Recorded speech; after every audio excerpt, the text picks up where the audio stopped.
ওমানের বিজ্ঞান ও মহাকাশ গবেষণার ইতিহাসে এক অনন্য সাফল্য অর্জিত হয়েছে। দেশটির রয়্যাল কোর্ট অ্যাফেয়ার্স অবজারভেটরি জ্যোতির্বিজ্ঞানী Abdullah bin Muhammad al Haji সৌরজগতের প্রধান গ্রহাণু বেল্টে সম্পূর্ণ নতুন দুটি গ্রহাণু শনাক্ত করেছেন। নাসার সহযোগিতায় পরিচালিত আন্তর্জাতিক মহাকাশ গবেষণা সংস্থা আইএসসি এর একটি বিশেষ প্রকল্পের আওতায় এই অভাবনীয় সাফল্য ধরা দিয়েছে।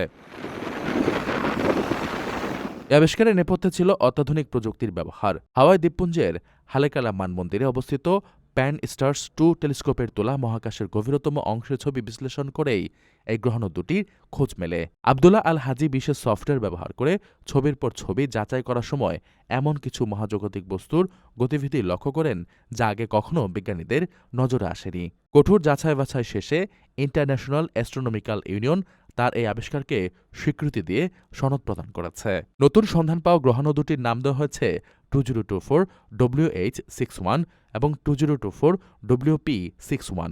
বিজ্ঞানীরা জানিয়েছেন, প্রথম গ্রহাণুটি সূর্য থেকে বেশ কিছুটা দূরে থেকে 4 বছরে একবার এবং দ্বিতীয়টি 5 বছরে একবার সূর্যকে প্রদক্ষিণ করছে।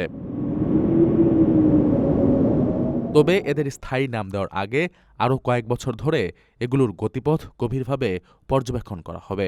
নিজের এই অর্জন সম্পর্কে আল হাজি জানান, এটি মূলত একটি বৃহৎ সমন্বিত উদ্যোগের ফল। এই প্রকল্পের মাধ্যমে সারা বিশ্বের গবেষকরা মহাকাশের বিপুল তথ্যভাণ্ডারে প্রবেশের সুযোগ পাচ্ছেন। ওমান সরকার এ ধরনের বিজ্ঞান চর্চায় নিয়মিত উৎসাহ যোগাচ্ছে, যা আন্তর্জাতিক মহাকাশ গবেষণা এবং গ্রহাণু প্রতিরক্ষা ব্যবস্থায় ওমানকে একটি সম্মানজনক অবস্থানে নিয়ে গেছে। 6 ফেব্রুয়ারি প্রবাসী সিটি সাইট অফিসে আয়োজন করা হয়েছে ইনভেস্টর্স ফেয়ার 2026।